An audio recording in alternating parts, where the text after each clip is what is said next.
Juliette n'aurait jamais imaginé que le 15 juin 2024 marquerait à la fois le sommet et l'effondrement de sa vie. Ce matin-là, dans sa chambre d'enfance à Villeurbanne, elle enfilait sa robe de mariée achetée aux Galeries Lafayette pour 800 €, un modèle simple en dentelle ivoire qu'elle avait choisi avec soin 3 mois plus tôt. Ses mains tremblaient légèrement en ajustant le voile. Non pas de stress, mais d'excitation pure à l'idée d'épouser Thomas, l'homme qu'elle aimait depuis 5 ans et avec qui elle avait construit des projets, des rêves, une vie entière à deux. La cérémonie civile à la mairie du 3e arrondissement de Lyon s'était déroulée dans une atmosphère féerique, entourée de leurs 80 invités qui applaudissaient chaque mot prononcé par le maire. Thomas portait un costume gris anthracite qui mettait en valeur ses yeux clairs, et quand il avait dit « oui », Juliette avait senti son cœur exploser de bonheur. Elle avait regardé sa famille au premier rang, sa mère qui essuyait une larme d'émotion, son père qui souriait fièrement, et sa sœur cadette Manon, enceinte de 6 mois, qui lui adressait un sourire qu'elle avait interprété comme bienveillant. Après la cérémonie, tout le monde s'était rendu à la salle des fêtes louée pour l'occasion, une grande bâtisse rénovée avec vue sur le parc de la Tête d'Or. Le vin d'honneur battait son plein, les invités discutaient par petits groupes en sirotant du champagne et en grignotant des canapés au saumon fumé. Juliette circulait entre les tables, serrant des mains, embrassant des joues, recevant des compliments sur sa robe et des vœux de bonheur qui la remplissaient d'une joie presque enfantine. C'est alors que Manon s'était approchée de la petite estrade où se trouvait le micro destiné au discours de l'après-midi. Elle portait une robe bleu marine qui cachait à peine son ventre rond, et son visage affichait une expression que Juliette ne parvenait pas à déchiffrer. Manon avait saisi le micro, tapé légèrement dessus pour attirer l'attention, et le brouhaha des conversations s'était progressivement tu. Juliette avait souri, pensant que sa sœur allait prononcer un discours touchant sur leur complicité d'enfance ou sur le bonheur qu'elle lui souhaitait. « Bonjour à tous », avait commencé Manon d'une voix claire, qui résonnait dans la salle désormais silencieuse. « Je sais que ce n'est pas le moment idéal, mais il y a quelque chose d'important que je dois dire. » Juliette avait senti un léger malaise s'installer, une intuition sourde que quelque chose n'allait pas. Elle avait cherché le regard de Thomas qui se tenait près du bar, mais il fixait le sol avec une expression figée qu'elle ne lui connaissait pas. « Je suis enceinte de 6 mois, comme vous le savez tous, » avait poursuivi Manon en posant une main protectrice sur son ventre. « Mais ce que vous ne savez pas, c'est que le père de mon bébé... » Elle avait marqué une pause insoutenable, ses yeux brillants fixés sur Juliette. « Le père, c'est le marié. C'est Thomas. » Le silence qui avait suivi cette phrase était d'une densité presque physique, comme si l'oxygène venait de quitter brutalement la pièce. Juliette avait senti ses jambes se dérober sous elle, son cerveau refusant catégoriquement d'accepter ce qu'elle venait d'entendre. Autour d'elle, les visages exprimaient un mélange de choc, d'incrédulité et d'embarras profond. Quelqu'un avait lâché un verre qui s'était brisé au sol dans un fracas cristallin. Avant même que Juliette ne puisse réagir, sa mère s'était précipitée vers elle, avait posé une main sur son épaule et s'était penchée pour lui murmurer à l'oreille d'une voix qui se voulait apaisante, mais qui résonnait comme une trahison supplémentaire. « Pardonne à ta sœur, ma chérie. Au moins elle t'a prévenue avant le mariage. C'est déjà ça. Remercie-la même. » Cette phrase avait agi comme un détonateur. Quelque chose s'était brisé en Juliette, non pas dans la douleur, mais dans une clarté glaciale et implacable.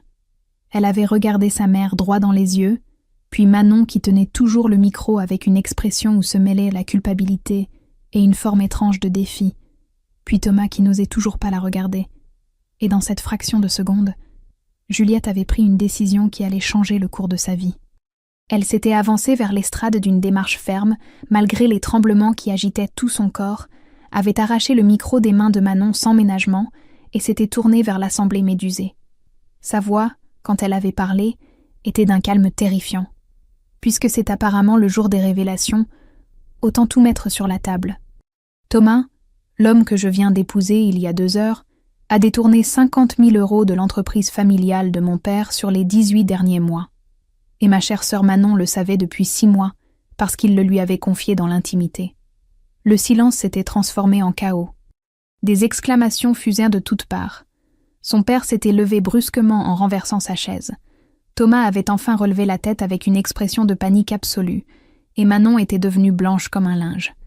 Juliette avait lâché le micro qui était tombé au sol dans un larcène strident, avait ramassé le bas de sa robe et avait quitté la salle sous les regards horrifiés de tous les invités.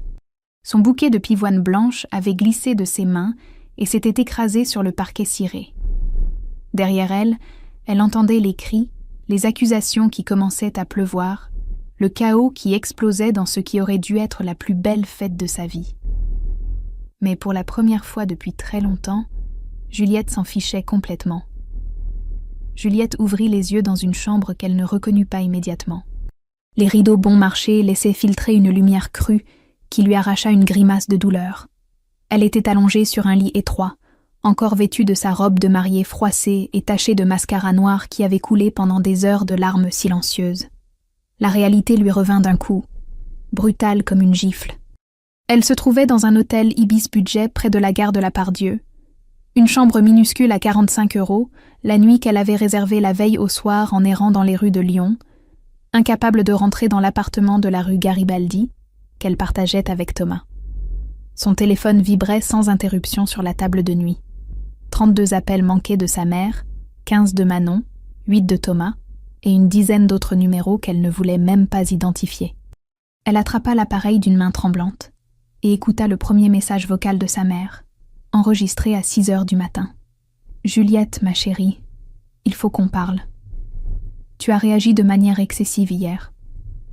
Je comprends que tu sois blessée, mais Manon est fragile, elle porte un bébé, elle a besoin de nous en ce moment. Tu as toujours été la plus forte des deux. Tu dois comprendre ça. Rappelle-moi s'il te plaît. » Juliette sentit une nausée monter dans sa gorge. Sa mère n'avait même pas mentionné la trahison de Thomas, ni les 50 000 € détournés, comme si ces détails étaient secondaires comparés au confort émotionnel de Manon. Elle écouta le message suivant, puis un autre, et réalisa avec une clarté douloureuse que personne dans sa famille ne la soutenait. Tous minimisaient, excusaient, retournaient à la situation pour faire d'elle la coupable, celle qui avait gâché la fête, celle qui manquait de compassion. Elle bloqua tous les numéros d'un geste sec, puis appela Élodie, son amie d'enfance qui travaillait comme infirmière à l'hôpital Édouard Herriot. Élodie décrocha à la deuxième sonnerie et fondit en larmes en entendant sa voix. 1 heure plus tard, elle débarquait à l'hôtel avec un sac de vêtements propres et un café au lait encore chaud. Elle serra Juliette dans ses bras sans poser de questions inutiles, l'aida à retirer cette maudite robe de mariée et l'emmena dans son petit 2 pièces du quartier de la Guillotière, où elle pourrait rester aussi longtemps que nécessaire. Les jours suivants se déroulèrent dans un brouillard de douleur et de rage contenue. Juliette passait des heures allongée sur le canapé d'Élodie, incapable de manger, oscillant entre des crises de larmes incontrôlables et une apathie effrayante. Elle évitait les réseaux sociaux, mais Élodie lui montra malgré tout ce qui circulait sur Facebook. Manon avait publié un long message larmoyant où elle se présentait comme une victime de l'amour, expliquant que ses sentiments pour Thomas étaient beaucoup plus forts qu'elle, et que Juliette avait inventé l'histoire du détournement d'argent par jalousie pure. Thomas, de son côté, avait partagé un statut affirmant qu'il était prêt à expliquer la situation, mais que les accusations financières étaient totalement infondées et diffamatoires. Juliette sentit quelque chose se durcir en elle. Elle n'avait aucune preuve concrète du détournement, juste ce que Thomas lui avait confié un soir où il avait trop bu, en pleurant et en jurant qu'il allait tout rembourser. Elle réalisa avec horreur qu'il pouvait facilement nier, et que sa famille le croirait probablement plutôt qu'elle. Mais elle n'allait pas se laisser détruire sans se battre. Le 5e jour après le mariage raté, Juliette se leva avec une détermination nouvelle. Elle prit une douche, s'habilla correctement pour la première fois depuis 1 semaine, et prit rendez-vous avec Maître Dubois, un avocat spécialisé en droit pénal dont Élodie lui avait donné les coordonnées. Puis elle se rendit à l'agence de la Caisse d'épargne, où elle et Thomas avaient ouvert un compte joint 2 ans plus tôt. Elle vida les 3 200 € qui s'y trouvaient, sa part des économies qu'ils avaient accumulées pour leur future vie commune, et transféra tout sur son compte personnel avant que Thomas n'ait l'idée de faire la même chose. En sortant de la banque, elle reçut un message furieux de Thomas qui venait de découvrir le compte vide. Elle le lut sans trembler, puis le bloqua aussi. Pour la première fois depuis 1 semaine, Juliette sourit. C'était un sourire amer, presque cruel, mais c'était un début. Juliette hésita pendant 3 jours avant de rappeler son père. Une partie d'elle espérait encore qu'il serait différent, qu'il la croirait, qu'il vérifierait les comptes de son entreprise de plomberie et découvrirait la vérité. Après tout, c'était son argent qui avait été volé, sa société qui avait été trahie. Il devait avoir envie de savoir, de comprendre. Elle se raccrochait à cette idée comme à une bouée de sauvetage dans un océan de trahison. Ils se donnèrent ce rendez-vous dans un petit restaurant près de l'entreprise familiale à Vénissieux, un établissement sans prétention où son père avait l'habitude de déjeuner avec ses employés. Quand Juliette arriva, elle le trouva assis à une table du fond, le visage fermé et les traits tirés. Il avait vieilli de 10 ans en une semaine. À ses côtés, sa mère était là aussi, ce qui n'était pas prévu. Juliette sentit son estomac se nouer, mais s'assit malgré tout en face d'eux. « Papa, il faut que tu vérifies les comptes de l'entreprise, » commença-t-elle sans préambule, sa voix tremblante malgré ses efforts pour paraître calme. Thomas a créé une fausse micro-entreprise. Il a fait des virements réguliers pendant plus d'1 an. Je ne sais pas exactement comment il s'y est pris, mais je sais que c'est vrai. Il me l'a avoué lui-même il y a 4 mois. Il était complètement paniqué. Son père la regarda longuement sans répondre, puis poussa un long soupir. « Juliette, ma chérie, je comprends que tu sois en colère. Ce qui s'est passé au mariage était terrible pour toi. J'en suis conscient. Mais accuser Thomas de vol, c'est grave. Tu te rends compte de ce que ça implique ? Je ne l'accuse pas, papa. Je te dis la vérité. Vérifie les comptes, c'est tout ce que je te demande. Regarde les virements des 18 derniers mois. Cherche une société qui s'appelle SG Consulting ou quelque chose comme ça, s'il te plaît. » Sa mère intervint d'une voix coupante. « Arrête ce petit jeu, Juliette. Tu es jalouse de ta sœur, on le comprend tous, mais tu vas trop loin. Manon est enceinte, fragile.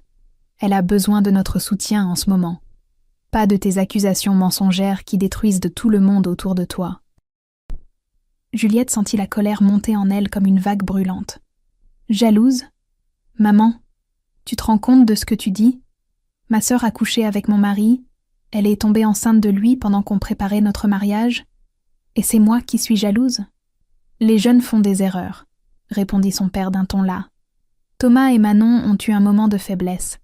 C'est regrettable, mais ça arrive. L'amour ne se contrôle pas toujours. Par contre, porter de fausses accusations sur des détournements d'argent, ça c'est criminel, Juliette. Tu pourrais avoir de gros problèmes si Thomas décide de porter plainte pour diffamation. » Juliette le fixa avec incrédulité. Son propre père prenait la défense de l'homme qui l'avait trahi, qui avait peut-être volé son entreprise, plutôt que de simplement vérifier un relevé bancaire. Elle comprit alors avec une clarté déchirante que sa place dans cette famille avait toujours été celle de la fille forte, celle qui encaisse, celle qu'on peut sacrifier sans remords parce qu'elle s'en remettra de toute façon. « Vous avez choisi votre camp, » dit-elle en se levant, sa voix étonnamment stable malgré les larmes qui lui brûlaient les yeux. « Moi aussi j'ai choisi le mien. Ne me contactez plus jamais, ni l'un ni l'autre. » Elle sortit du restaurant sans se retourner, ignorant les appels de son père qui tentaient mollement de la retenir. Dans la rue, elle s'autorisa enfin à pleurer, mais cette fois ses larmes n'étaient plus seulement de tristesse. C'était aussi de la rage, de la libération, et quelque part au fond d'elle, un soulagement étrange de savoir enfin où elle en était. De retour chez Élodie, elle bloqua les numéros de ses parents sur son téléphone. 10 minutes plus tard, elle reçut un SMS de Manon depuis un numéro inconnu. « T'es qu'une jalouse pathétique. Thomas et moi on s'aime vraiment. Toi t'étais juste un plan de secours, une couverture. J'espère que t'es fière de détruire ta propre famille. » Juliette lut le message 2 fois, puis bloqua ce numéro aussi. Elle éteignit son téléphone, s'allongea sur le canapé et fixa le plafond pendant des heures. Quand la nuit tomba, elle se redressa enfin et ouvrit son ordinateur portable. Elle chercha des offres d'appartements dans d'autres villes, loin de Lyon, loin de cette famille toxique, loin de tout ce qui lui rappelait sa vie d'avant. Il était temps de recommencer, de zéro, seule. 3 mois s'étaient écoulés depuis le désastre du mariage, et Juliette ne reconnaissait plus sa propre vie. Elle habitait désormais un studio de 25 mètres carrés dans le quartier Saint-Bruno à Grenoble, à 100 km de Lyon, et de tous ses souvenirs empoisonnés. Le loyer était de 480 € par mois, charges comprises, un montant qui amputait sérieusement son budget, mais qui en valait la peine pour cette distance salvatrice. L'appartement était modeste, presque austère, avec une kitchenette minuscule, une salle de bain sans fenêtre et un lit qui se transformait en canapé pendant la journée. Mais c'était le sien, payé avec son propre argent, et personne ne pouvait lui enlever ça. Elle travaillait comme assistante administrative dans une petite galerie d'art contemporain du centre-ville. Un poste qu'elle avait décroché grâce à une annonce sur Le Bon Coin. Le salaire était de 1 400 € net par mois, bien moins que ce qu'elle gagnait avant dans son ancien poste de chargée de communication, mais l'atmosphère était apaisante, et le propriétaire de la galerie, un homme d'une 60aine d'années passionné et bienveillant, ne posait jamais de questions indiscrètes. Juliette gérait les rendez-vous, répondait aux emails, accueillait les visiteurs, et parfois elle restait seule dans la galerie à contempler les œuvres exposées, en se demandant comment les artistes trouvaient la force de créer après avoir peut-être eux aussi traversé des tempêtes. Sa vie était devenue d'une simplicité presque monacale. Elle mangeait des pâtes, du riz, des légumes surgelés achetés en promotion chez Lidl. Elle n'allait plus au restaurant, ne s'achetait plus de vêtements, économisait chaque euro pour se constituer un matelas de sécurité qui lui permettrait de ne plus jamais dépendre de personne. Parfois, elle se demandait si cette existence spartiate était vraiment de la reconstruction ou juste une forme de punition qu'elle s'infligeait, mais elle chassait vite ses pensées et continuait d'avancer. 2 fois par mois, elle se rendait à une réunion d'un groupe de parole pour personnes trahies par leurs proches, organisée dans une salle municipale près de la gare. Au début, elle n'avait fait qu'écouter en silence les témoignages des autres participants, mais au fil des semaines, elle avait commencé à parler aussi, à raconter son histoire par fragments. Elle y avait entendu des récits encore plus douloureux que le sien, des trahisons qui duraient depuis des décennies, des familles entières construites sur le mensonge. Cela ne diminuait pas sa propre souffrance, mais cela l'aidait à comprendre qu'elle n'était pas seule, pas folle, et surtout qu'elle méritait mieux que ce qu'on lui avait fait subir. C'est lors d'une de ces soirées, en sortant de la réunion sous une pluie fine de novembre, qu'elle croisa Alexandre pour la première fois. Elle le connaissait vaguement de vue, car il tenait un petit restaurant traditionnel rue Chenoise, juste à côté de la galerie, et elle passait devant sa vitrine tous les matins en allant travailler. Ce soir-là, il fumait une cigarette devant son établissement fermé et la reconnut. Il lui adressa un sourire timide et lui proposa de se mettre à l'abri sous son auvent, le temps que la pluie se calme. Ils discutèrent pendant 20 minutes de tout et de rien. De Grenoble, qui était une ville agréable malgré le froid. De la difficulté de tenir un commerce indépendant, de la pluie qui tombait de plus en plus fort. Alexandre avait 38 ans, un visage marqué par la fatigue mais des yeux gentils, et une façon de parler qui ne cherchait pas à impressionner. Quand la pluie diminua enfin, il lui proposa de venir prendre un café chez lui le lendemain, sans arrière-pensée, juste pour discuter. Juliette hésita. Elle n'avait pas envie de faire confiance à un homme. Pas maintenant, peut-être plus jamais. Mais quelque chose dans le regard d'Alexandre lui semblait sincère, dénué de cette arrogance qu'elle avait trop longtemps tolérée chez Thomas. Elle accepta donc, presque malgré elle. Le lendemain, en fin d'après-midi, elle poussa la porte du restaurant qui sentait bon le gratin dauphinois et le pain frais. Alexandre l'accueillit avec le même sourire simple que la veille et lui servit un café accompagné d'une part de tarte aux noix maison. Ils parlèrent pendant 1 heure et Alexandre lui raconta son divorce difficile 3 ans plus tôt. Une séparation qui l'avait laissé ruiné financièrement et émotionnellement, mais qui lui avait aussi appris à ne plus accepter les compromis toxiques. Il ne posa aucune question intrusive sur la vie de Juliette, respectant ses silences et ses hésitations. En rentrant chez elle ce soir-là, Juliette se surprit à sourire en pensant à cette conversation. C'était un sourire fragile, presque coupable, mais c'était le premier depuis des mois. Elle se demanda si elle pourrait un jour refaire confiance, si elle pourrait un jour aimer sans avoir peur. Mais pour l'instant, elle se contenta de savourer ce petit moment de légèreté dans le chaos de sa reconstruction. Malgré les semaines qui passaient et sa nouvelle vie à Grenoble, Juliette ne parvenait pas à oublier les 50 000 € détournés. Cette somme hantait ses nuits, non pas par appât du gain, mais parce qu'elle représentait la preuve concrète que Thomas était un criminel et qu'elle n'était pas folle. Elle savait que tant qu'elle n'aurait pas de preuves tangibles, sa famille continuerait de la traiter comme une menteuse jalouse, et cette injustice lui brûlait les entrailles. Un soir de décembre, après avoir tourné et retourné le problème dans sa tête pendant des heures, elle décida de contacter Sophie, une femme d'une 50aine d'années qui travaillait à la comptabilité de l'entreprise familiale depuis 15 ans. Sophie avait toujours été gentille avec Juliette, et surtout, elle était méticuleuse et discrète. Juliette lui envoya un message prudent sur WhatsApp en expliquant qu'elle avait besoin de vérifier quelque chose dans les comptes sans alerter son père. Sophie mit 2 jours à répondre, puis accepta de l'aider à condition que personne ne sache jamais qu'elle était impliquée. Pendant 3 semaines, Sophie fouilla discrètement dans les archives numériques de l'entreprise, consultant les relevés bancaires et les factures des 18 derniers mois. Ce qu'elle découvrit dépassait même ce que Juliette avait imaginé. Thomas avait créé une micro-entreprise fictive appelée SG Consulting, enregistrée avec une fausse adresse à Dessines-Charpieu, et avait émis de fausses factures pour des prestations de conseil en optimisation qui n'avaient jamais eu lieu. Les virements s'étalaient sur 18 mois, par montant régulier de 2 000 à 4 000 euros, pour un total exact de 52 300 euros. Sophie fit des captures d'écran de tous les documents compromettants, imprima les relevés bancaires les plus significatifs et compila le tout sur une clé USB qu'elle remit à Juliette lors d'une rencontre discrète dans un café de Vèze, loin de Vénissieux, et des regards indiscrets.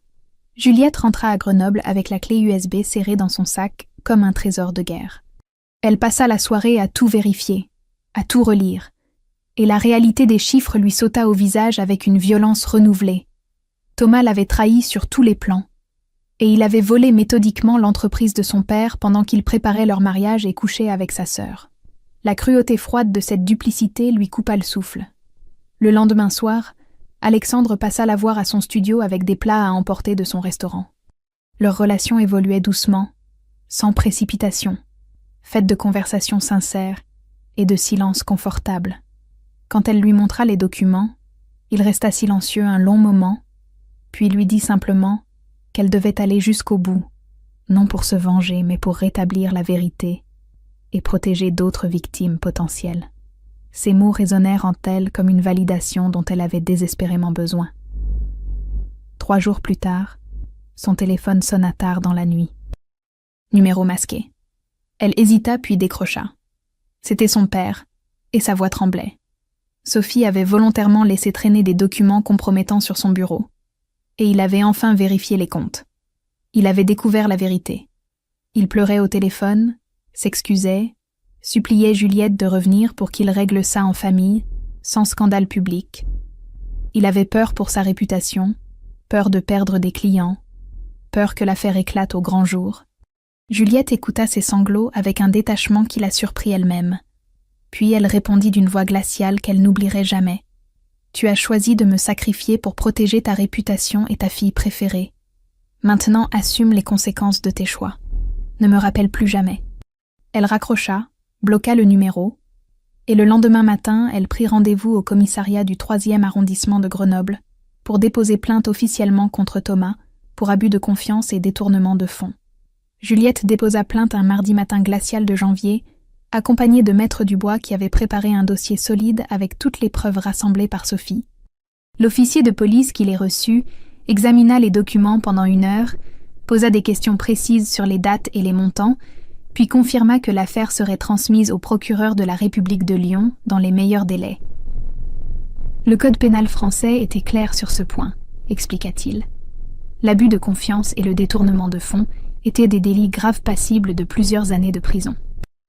3 semaines plus tard, Thomas fut convoqué en garde à vue au commissariat de Villeurbanne. La nouvelle se répandit comme une traînée de poudre dans leur ancien entourage commun. Les réseaux sociaux s'enflammèrent, les messages privés affluèrent, certains pour soutenir Juliette, d'autres pour la traiter de harpie vengeresse qui s'acharnait sur un homme innocent.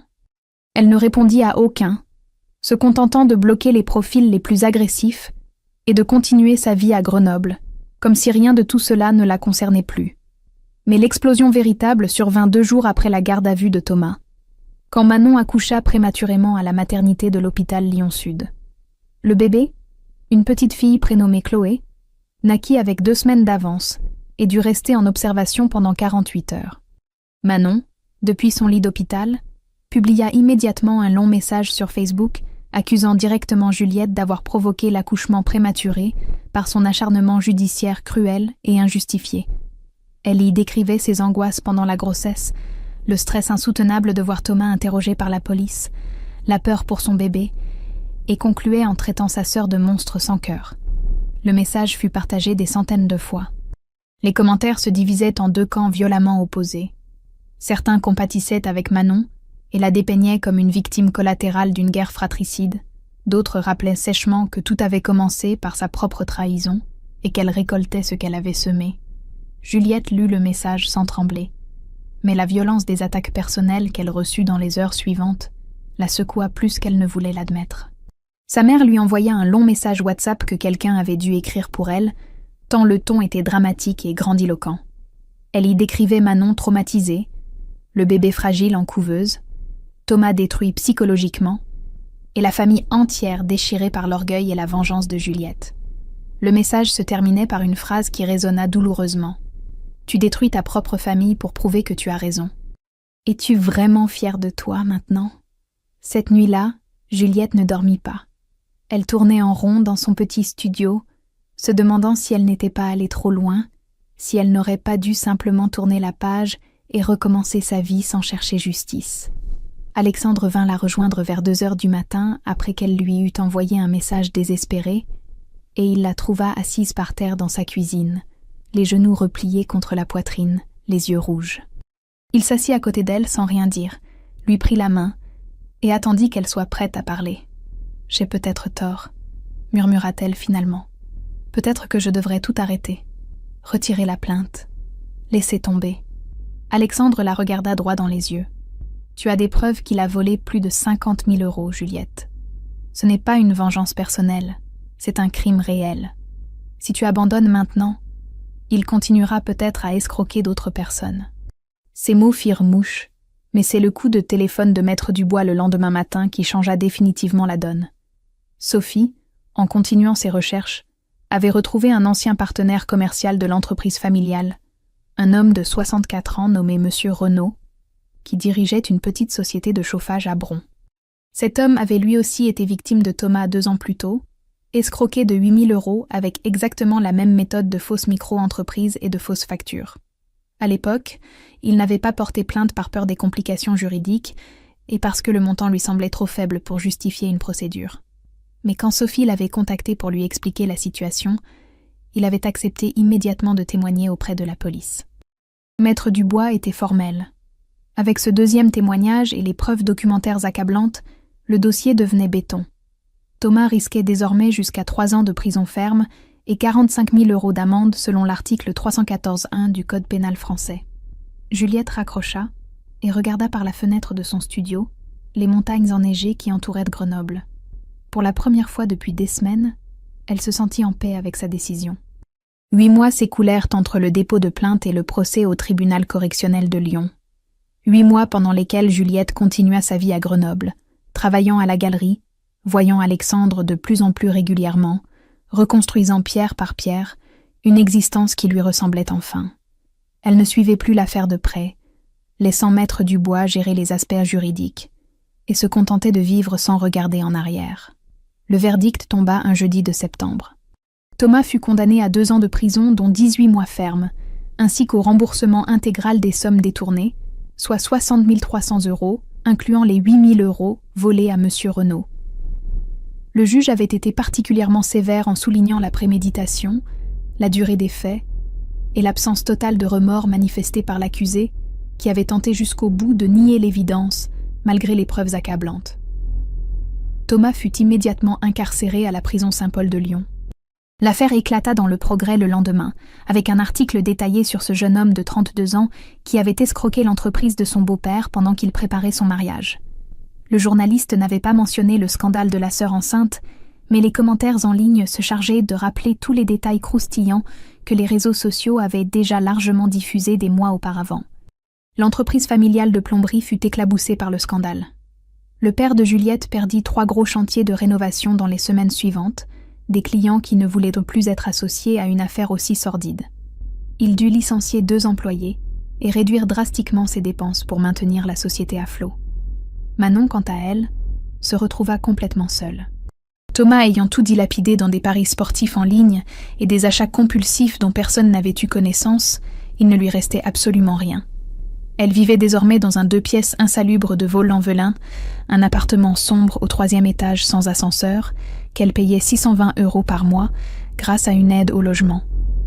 Elle survivait avec 580 € d'allocation familiale et le RSA, élevant seule la petite Chloé qui avait maintenant 9 mois. Les photos qu'elle postait sur Instagram montraient un bébé adorable, mais un décor de plus en plus déprimant, des murs lépreux et des meubles de récupération. Un mardi soir d'octobre, Juliette reçut un appel depuis un numéro qu'elle ne connaissait pas. Elle décrocha par réflexe et reconnut immédiatement la voix de Manon, devenue rauque et fatiguée. « Juliette, c'est moi. S'il te plaît, ne raccroche pas. » Juliette ne dit rien, attendant la suite avec une indifférence qui la surprit elle-même. « J'ai besoin d'aide. Je n'ai plus d'argent pour les couches et le lait en poudre. Chloé a besoin de médicaments pour son eczéma et je ne peux pas me les payer. Je te demande juste 1 000 €. Je te rembourserai dès que je trouverai un travail, je te le jure. » Juliette écouta la supplique sans que son cœur se serre. Elle pensa à tous les messages haineux que Manon lui avait envoyés, à l'humiliation publique du mariage, à la trahison qui avait tout déclenché. Elle répondit d'une voix calme et terriblement froide. « Non. Comment tu peux être aussi cruelle? C'est pour un bébé innocent, pas pour moi. Tu as fait tes choix, Manon. Thomas a fait les siens. Moi aussi j'ai fait les miens.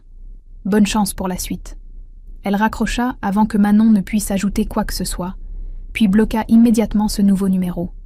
Elle s'attendait à ressentir de la culpabilité, du remords, mais il n'y avait rien.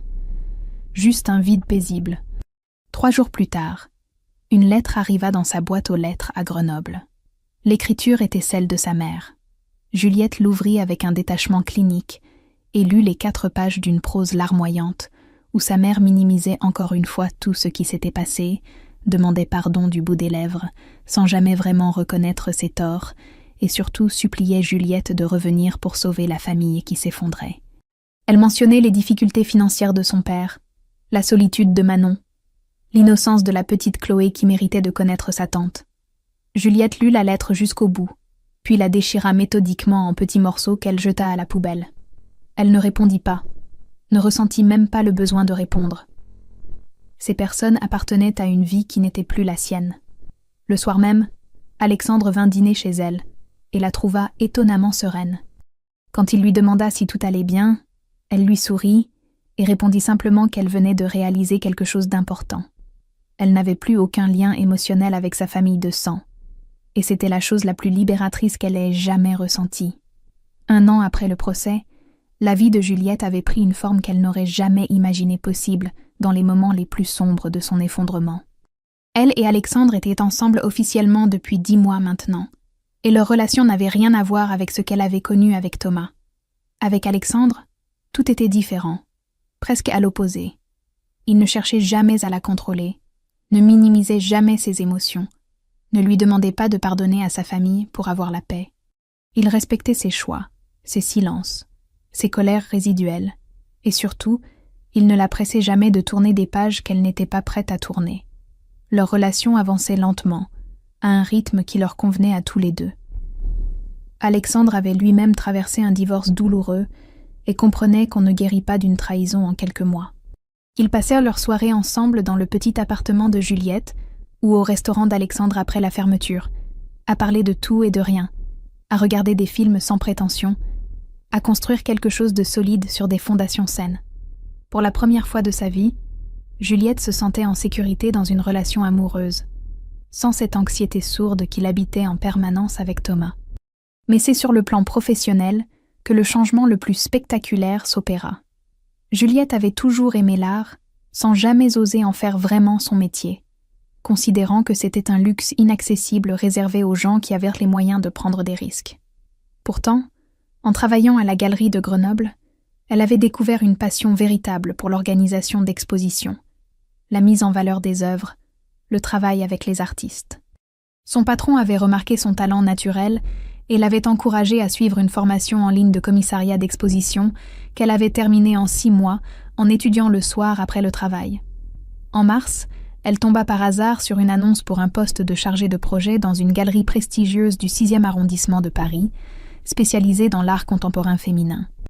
L'annonce demandait une expérience de 3 ans minimum, mais Juliette postula malgré tout en envoyant un dossier soigneusement préparé avec des photos des expositions qu'elle avait co-organisées à Grenoble. Contre toute attente, elle fut convoquée pour un premier entretien par visioconférence, puis un second en présentiel à Paris, et enfin un troisième avec la directrice de la galerie. 3 semaines plus tard, elle reçut l'email qu'elle n'osait même pas espérer.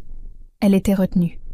Le salaire proposé était de 2100 € net par mois, avec des perspectives d'augmentation rapide si elle faisait ses preuves. C'était une opportunité incroyable, le genre de poste dont elle n'aurait jamais imaginé pouvoir décrocher 1 an plus tôt quand elle dormait dans un hôtel Ibis Budget, en robe de mariée souillée. Mais accepter ce poste signifiait quitter Grenoble, quitter Alexandre, quitter cette vie qu'elle venait tout juste de reconstruire. Elle passa 3 jours à tourner en rond dans son studio sans oser lui en parler, déchirée entre son rêve professionnel et la peur de tout perdre à nouveau. Finalement, un soir après le service, elle se rendit au restaurant et attendit qu'Alexandre ferme pour lui annoncer la nouvelle. Ils s'assirent à une table près de la fenêtre, avec une bouteille de vin rouge qu'il avait ouverte. Et elle lui raconta tout. L'offre, Paris, son hésitation, sa peur de choisir entre sa carrière et lui. Alexandre l'écouta sans l'interrompre, puis sourit avec une tendresse qui lui serra le cœur. « Juliette, je ne vais pas te retenir. Si c'est ton rêve, tu dois y aller. On trouvera une solution. Je peux venir te voir à Paris tous les week-ends, et dans 2 ans, si mon restaurant continue de bien marcher, je peux envisager d'ouvrir un second établissement là-bas. Mais toi, tu ne peux pas laisser passer cette chance. » Juliette sentit les larmes lui monter aux yeux, mais cette fois c'étaient des larmes de soulagement et de gratitude. Elle accepta le poste le lendemain. 2 semaines avant son départ pour Paris, elle reçut un dernier message de son père depuis une nouvelle adresse e-mail qu'elle n'avait pas bloquée. Le texte était court et sobre. « Je sais que je ne mérite pas ton pardon. Je voulais juste te dire que j'ai divorcé de ta mère il y a 3 mois. J'ai enfin compris beaucoup de choses, mais trop tard. Je respecte ton silence et je ne te contacterai plus. Sois heureuse, ma fille. » Juliette lut le message 2 fois, ne ressentit ni joie ni tristesse, juste une forme de clôture paisible. Elle ne répondit pas, mais elle n'effaça pas le message non plus. 18 mois s'étaient écoulés depuis que Juliette avait quitté Grenoble pour Paris, et sa vie ressemblait désormais à un rêve qu'elle n'aurait jamais osé formuler dans les jours sombres qui avaient suivi le désastre de son mariage. Elle habitait un joli 2 pièces du 11e arrondissement, près de Bastille, un appartement lumineux avec de hauts plafonds et une petite terrasse qui donnait sur les toits parisiens. Le loyer était de 950 € par mois, mais elle pouvait désormais se le permettre avec son salaire qui avait augmenté à 2600 € net après sa première année réussie à la galerie. Son travail la passionnait au-delà de tout ce qu'elle avait imaginé. Elle avait co-organisé 3 expositions majeures, dont la dernière en date, intitulée « Résiliente », mettait en lumière le travail de 12 artistes femmes qui avaient surmonté des traumatismes profonds pour créer des œuvres d'une puissance bouleversante. L'exposition avait été saluée par Libération et Télérama, et Juliette avait même été interviewée par une journaliste de France Culture qui l'avait interrogée sur sa vision du rôle de l'art dans la reconstruction personnelle. Pour quelqu'un qui 1 an et demi plus tôt travaillait comme simple assistante administrative, c'était une ascension fulgurante qu'elle devait uniquement à son travail acharné et à son talent. Alexandre avait tenu parole. Il venait la voir à Paris presque tous les week-ends, et 6 mois plus tôt, il avait ouvert un second restaurant dans le Marais qui rencontrait un succès immédiat. Ils parlaient désormais d'emménager ensemble l'année suivante, sans précipitation, en prenant le temps de construire quelque chose de vraiment solide. Leur relation continuait d'être ce havre de paix et de confiance que Juliette n'avait jamais connu auparavant. Elle n'avait plus aucun contact avec sa famille depuis près de 2 ans.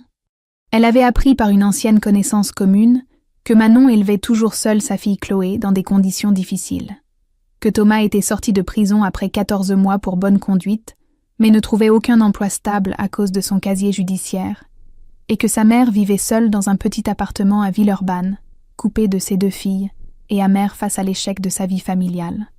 Quand on lui racontait ces nouvelles, Juliette ne ressentait ni satisfaction mesquine ni tristesse, juste une indifférence totale, comme si ces personnes appartenaient à une vie qui n'avait jamais vraiment été la sienne. Elle avait construit une nouvelle famille autour d'elle. Élodie venait régulièrement passer des week-ends à Paris, Sophie était devenue une amie précieuse avec qui elle déjeunait une fois par mois, et elle continuait de fréquenter un groupe de parole à Paris où elle aidait maintenant les nouveaux arrivants à traverser leurs propres tempêtes. Elle avait appris à poser des limites saines, à ne plus accepter les compromis toxiques, à choisir les personnes qu'elle laissait entrer dans sa vie. Le soir du vernissage de l'exposition Résiliente, Juliette avait décidé d'inclure une œuvre personnelle qu'elle avait commandée à une jeune photographe talentueuse. L'image montrait une femme de dos, marchant seule sur un chemin lumineux qui serpentait entre des arbres, laissant derrière elle des ombres floues et indistinctes qui semblaient se dissoudre dans la brume. Le titre, gravé sur une plaque de cuivre, était simple et définitif. Je suis partie sans me retourner. La galerie était remplie de visiteurs, de critiques d'art, de collectionneurs, et dans un coin discret se tenaient les personnes qui comptaient vraiment pour elle. Alexandre, élégant dans son costume sombre, discutait avec Élodie qui riait de bon cœur. Sophie admirait les œuvres avec une émotion visible. Juliette les observa tous avec une gratitude immense pour ces gens qui avaient cru en elle quand elle ne croyait plus en rien. Alexandre s'approcha d'elle pendant qu'elle contemplait sa propre photographie, lui prit doucement la main et murmura une question qu'il lui posait souvent, mais qui prenait ce soir une résonance particulière. « Tu es heureuse ?»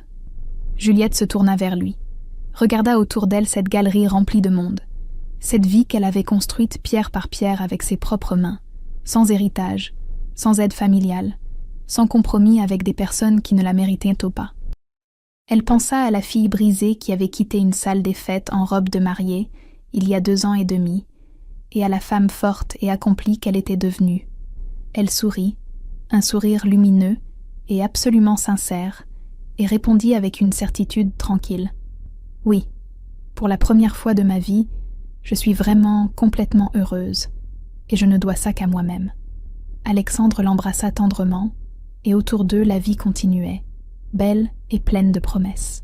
I guess she was begging her mom that she wanted to see her grandma. So she got dropped off in the morning.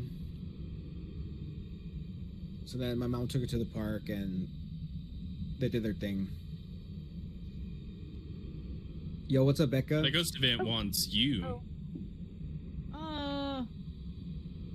Oh, I'm dead.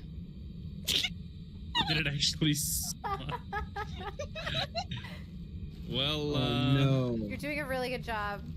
Doing great, sweetie. And then there was one. Yeah, and then she hung out with my sister as well, Meister. Thanks, Emilio. Yo, Becca, God. it was an amazing weekend. And it just keeps getting better, you know? Oh, so Bravo, it's not a yokai. Thanks for not? redeeming death. No. Nice.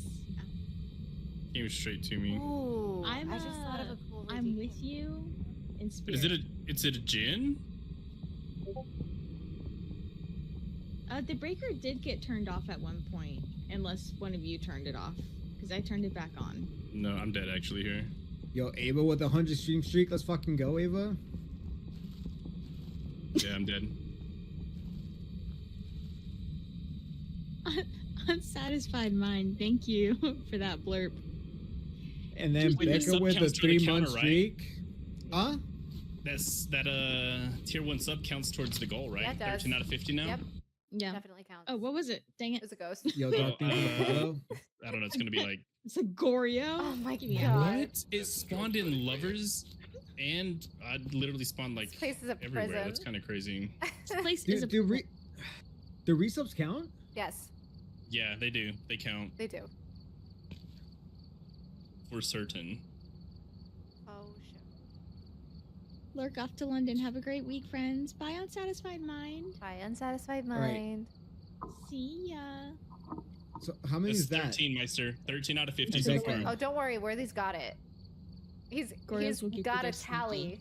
right in front of him. I think Kay's also keeping track. So is Sarah, 13. All right. Oh, we can. Give you a follow. Appreciate you. Can we move it up? fine. Huh? Maybe not 50. Like 20? No, move it up. Yep. Yeah, move it up.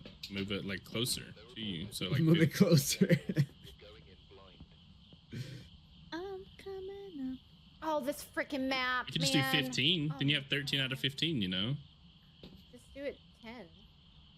Were you surprised to be getting close to 50 this fast? Yes, I'm I surprised. think he's a little nervous. Got it. Unlocked.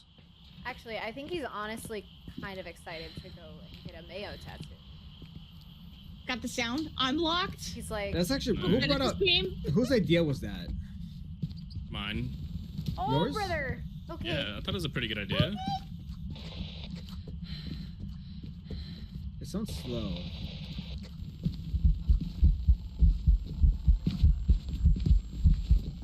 Hey, but why did it? Is it? What is it? Well, sold. Oh my god, son of a biscuit. Oh my god. Ah, I quit. Oh, Meister with 10. Wait, that's 23 out of 50. Oh, yeah. Yo, you're halfway there, Bravo. Oh yeah. No one said it has to be a big tattoo. You know, I said really small. Like, I was thinking like a quarter-size jar of mayo. You know. But for like Little- 100, little he's gonna mayo. get like a Thanks, huge Tran. mayo jar on his back. I mean, people have done crazier things. One time. Thank you, Meister. Thank you for the 10.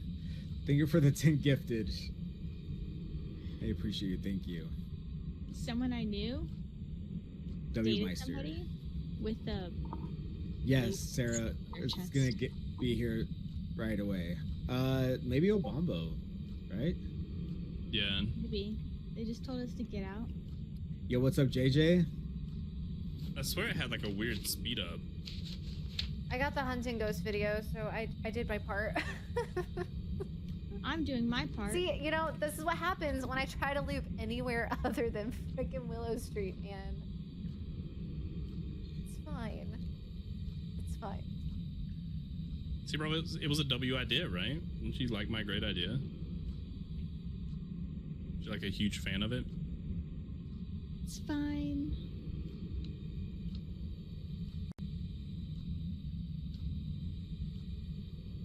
I'll take So, your silence as a definite JJ, yes. thank you for the heart meet. Sorry, the stretch of themes like super like loud and like long.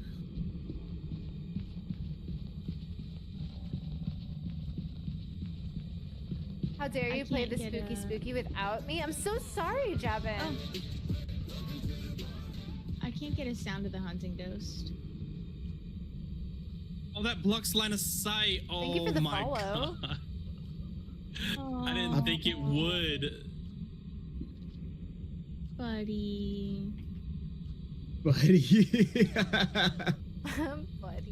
That was Let's go. very unfortunate. Of course, JJ. How is Tyler still alive right now? Because I'm a coward. No, you're not. Duh.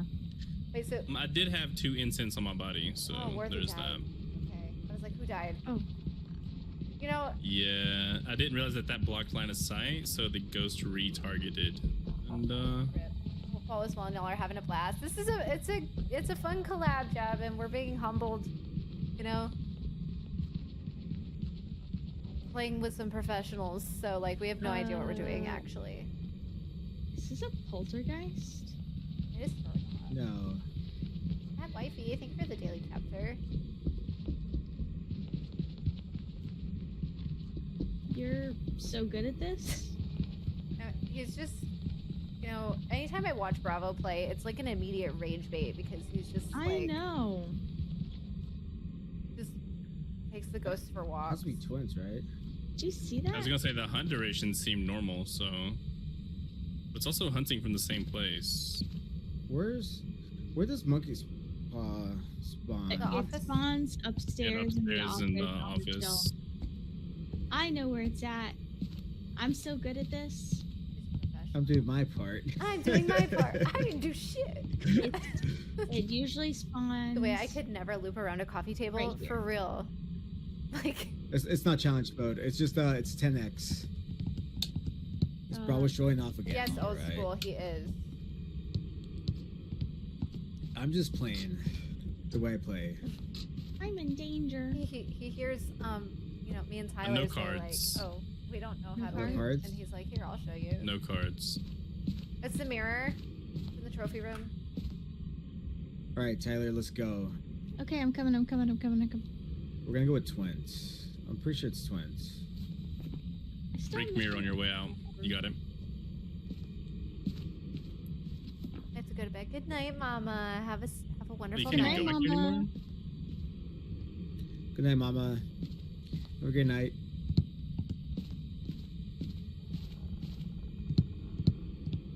Bro, be so for real right now.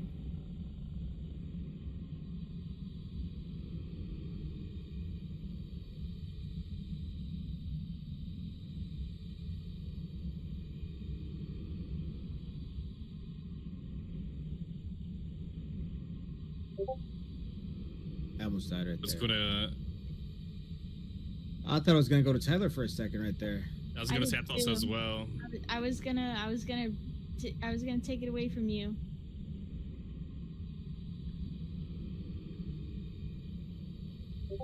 I have my little adrenaline thing. I was gonna take off zooming. It's like getting stuck, and I don't know what direction it's going.